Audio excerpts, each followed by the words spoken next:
Howdy folks, Van Prepper here. I just wanted to do a video on, I saw a video on the Daily Shooters channel that really got me thinking. It was called something like Preppers Come Out of the Closet. And I think we have such a, he makes a good point, by the way, in which he talks about don't be afraid to admit that you're a prepper. You know, there's such a stigma attached to the term prepper, but the stigma is totally, it's put there and manufactured by the same people who are going to tell you the Tea Party's a bunch of crazy racists and, you know, anti-government extremists, whatever the case might be. We allow the media to shape, in a lot of cases, what we think of different things or how we define certain things.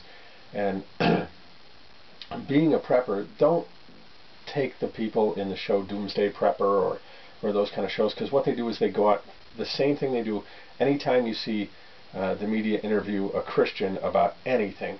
They find the craziest, dumbest one they can find so that they can perpetuate the stereotype that these are a bunch of ignorant fools who don't know what they're, you know, they're just living in a fantasy land. And they do the same thing for the Tea Party and for preppers, and you know, they go out and find the craziest people they can find for the shows like Doomsday Preppers. Don't let that discourage you. That doesn't define who preppers are or what a prepper is. You don't have to be prepping for the apocalypse. I don't think most of us are. As a Christian, I'm certainly not prepping for the apocalypse because I think the Bible's pretty clear. I'm not going to be here for that, so I'm not really worried about it. What I'm prepping for is everyday situations.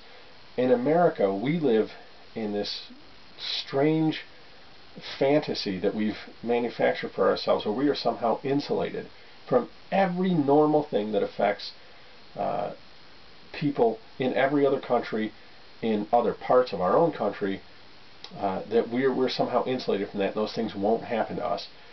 We lived in Cape Vincent, my family and I, which is very far north, almost in Canada, for many years.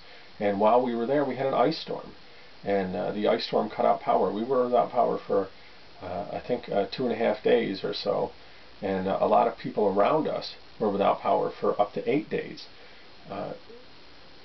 We've seen Hurricane Katrina, Hurricane Sandy, tornadoes that routinely rip through the Midwest, sometimes in the South.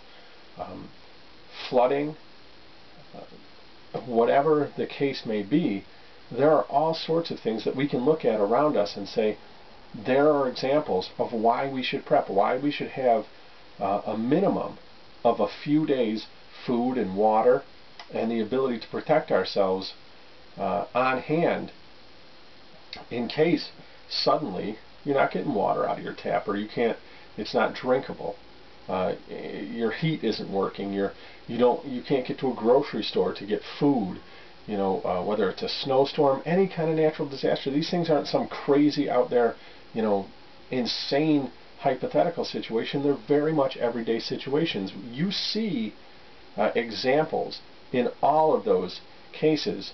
If you watch the footage from Hurricane Katrina, that was a group of people so totally dependent on the government to solve every problem for them, who had totally checked any personal accountability or responsibility to take stock of themselves and to be responsible for themselves, that when the government didn't come and solve their problem right away, they had no idea what to do. They were willing to sit in the Superdome in subhuman conditions, waiting for somebody to come and solve their problem rather than get off their lazy rear ends and go do something. But forget about that. Do something ahead of time. That's all that prepping is. Prepping is making sure that you have the means to get yourself as best you can through an unforeseen natural or unnatural disaster. Whether it's a terrorist attack, you know, the idea that terrorists could attack our water supplies is not out of the question. The idea that they could attack our electrical grid is not out of the question. It's not unreasonable, and it doesn't make you crazy to have things in place to take care of yourself and your family if something like that happens. I'm not a closet prepper, but much like the daily shooter, it took me a long time to figure out and to be comfortable calling myself a prepper, because I was so wrapped up in what, you know, somebody else had shown me a prepper was, that they were these crazy people, you know, with concrete bunkers in their backyards. Being a prepper simply means being prepared. And I would encourage everybody out there, if you have not done anything to start prepping, do it. There are some excellent videos out there. It doesn't make you crazy. It doesn't matter what other people think of you, because I guarantee you, if a natural disaster or some other problem, an emergency situation hits, your neighbors are going to be coming to you and asking you for help, because you were the one who was prepared. So take some time, think about it, and think about how simple it is to be in one of those situations, how fragile our everyday normal existence is, how easy it is to have a flood or a big snowstorm or a power outage or anything like that that will, you know, put you in a situation where you're going to be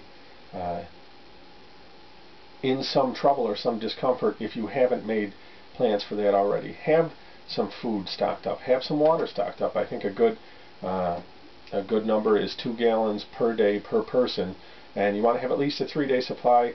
If you're planning on washing, you want more than that. It doesn't hurt to have a 30-day supply on hand, because you just never know. Have some food, some water, have some simple medical supplies. I'm not telling you to be an ER or a, you know, a triage unit, but have some stuff in case you know, normal medical facilities aren't available to you. You don't want to get in a situation where you or your family is in need of something and you're totally unable to get it because you didn't do anything ahead of time. These are simple steps. They don't take a lot of time. There are so many good videos and series out there.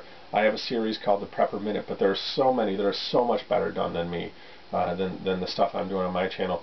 Check out those things and do some research for yourself on you know, on prepping and what the purpose of prepping is, and being a little more independent.